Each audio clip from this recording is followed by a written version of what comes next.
نحمده ونصلي على رسوله الكريم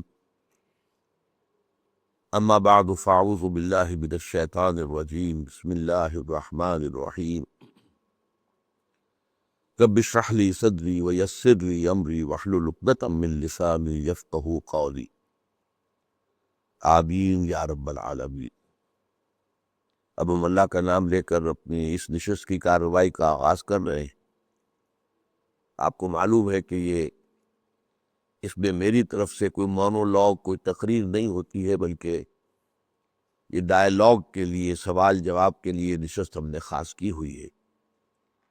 اس میں یہ ہے کہ اہتمام کر لیا گیا ہے، بجائے اس کے کہ آپ لکھ کر دیں، اور یہ ادھر اسپیکر موجود ہے اور یہاں آ کر آپ اپنا سوال کریں، لیکن یہ گزارش رہے کہ سوال میں بہت اختصار ہونا چاہیے، سوال ہونا چاہیے، تقریر نہیں ہونی چاہیے، اور اس میں خاص طور پر یہ کہ فقہی مسائل جو ہے ان کو نہ شامل کیا جائے، اس لیے کہ میں ایک تو خود واقعتاً یہ ہے کہ میں فقہ کا ماہر نہیں ہوں، اور دوسرے یہ کہ چونکہ فقہی اختلافات لوگوں میں ہوتے ہیں تو ان مسائل پر گفتگو سے خام خواہ ایک جو اختلافی کیفیت ہوتی ہے اس میں گویا کہ ایک خاص نقطہ نظر ہمارا آ جاتا ہے۔ ہم اس سے اوپر رہنا چاہتے ہیں کہ یہ جو بھی ہم قامت دین کی جد و جہد کر رہے ہیں یا خدمت قرآن کی جو بھی ہماری مساعی ہیں، یہ مسلکوں سے اور فرقوں سے بالا تر رہنی چاہیے۔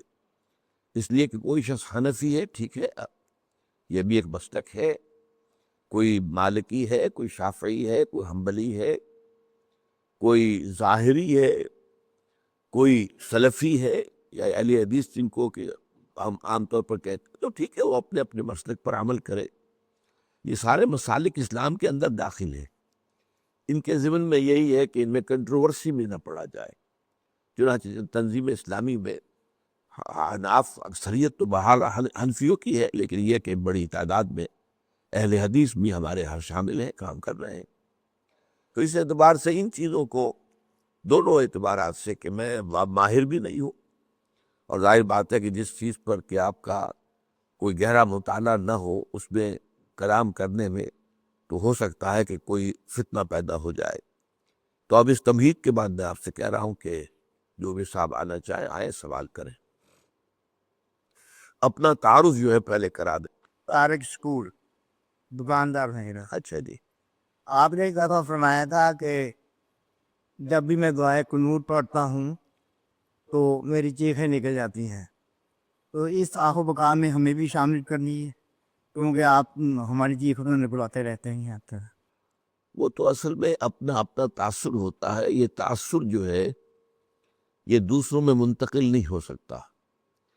یہ تو یہ ہے کہ دعائے قنوت میں جو کہ ہم پڑھتے ہیں عام طور پر، ایک دعائے قنوت وہ ہے جو اہل حدیث حضرات پڑھتے ہیں، وہ تو حقیقی معنی میں دعا ہے، اس میں اپنا کوئی اقرار، اپنا کوئی دعویٰ نہیں ہے۔ اللہم اہدنا فیمن ہدیت وعافنا فیمن عافیت وتولنا فیمن تولیت وبارک لنا فیما اعطیت وقنا شر ما قضیت فانک تقضی ولا یقضی علیک انہ لا یضل من والیت ولا یعز من عادیت تبارک ربنا وتعالیت نستغفرک ونتوب الیک وصلی اللہ علی النبی۔ اس میں ہم بس مانگ ہی رہے ہیں اللہ سے، جو کچھ تو نے ہمیں عطا فرمایا اس میں ہم برکت عطا فرما، ہمیں ان لوگوں میں شامل کر جن کو تو نے ہدایت دی ہے، اور جو گمراہ ہوئے ہیں ان سے ہمیں بچا لے، اور یہ کہ یہ تمام چیزیں۔ لیکن جو حنفی پڑھتے ہیں اس میں اصل میں اقرار ہے بہت بڑا۔ اللہم انا نستعینک ونستغفرک ونؤمن بک ونتوکل علیک ونثنی علیک الخیر۔ اب یہ جو ہے ان میں سے ایک ایک لفظ کافی بڑا دعویٰ بن جاتا ہے۔ اے اللہ ہم صرف تجھی سے مدد چاہتے ہیں۔ اب یہ توحید کا بہت گہرا تقاضا ہے، لیکن یہ کہ واقعتاً اس پر پورا اترنا ہمارے لیے ممکن ہے۔ آدمی اگر اس کو دروں بینی کے ساتھ پڑھے گا تو لرزہ آئے گا، جیسے کہ علامہ اقبال کہتے ہیں چمی گویم مسلمانم بلرزم کہ دانم مشکلات لا الہ رہا۔ میں جب کہتا ہوں کہ میں مسلمان ہوں تو مجھ پر لرزہ طاری ہوتا ہے، کب کبھی طاری ہو جاتی ہے، اس لیے کہ میں جانتا ہوں کہ لا الہ الا اللہ کہنے کے تقاضے پورے کرنا کس قدر مشکل ہے۔ کہہ دینا تو آسان ہے، اس پر پورے اترنا کتنا مشکل ہے۔ تو اب اسی میں ہم توکل علیک، اے اللہ ہم تجھی پر توکل کرتے ہیں، اب یہ بھی سوچنے کی بات ہے، آدمی اندر دیکھے کہ کیا واقعی یہ صحیح بات ہے. میرا بھروسہ اور میرا توکل اور میرا اعتماد جو مادی وسائل ہیں ان پر زیادہ ہے، یہ ذات باری تعالیٰ پر زیادہ ہے؟ مال پر زیادہ ہے یا ذات باری تعالیٰ پر زیادہ ہے؟ انسانوں میں سے جو مددگار ہوں ان پر زیادہ ہے یا اللہ تعالیٰ پر زیادہ ہے؟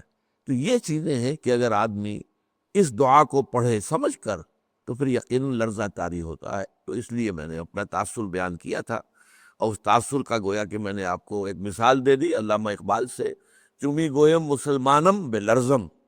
اب ایک آدمی تو وہ بڑے دعوے سے کہتا میں مسلمان ہوں، ٹھیک ہے، اللہ اس کے دعوے کو پورا کر دے، لیکن اب اس دعوے کا تقاضا سامنے رکھ کر اپنا جائزہ لے آدمی تو پھر اس کے اوپر کپ کپی طاری ہوتی ہے کہ اس دعوے کو پورا کرنا تو آسان کام نہیں ہے.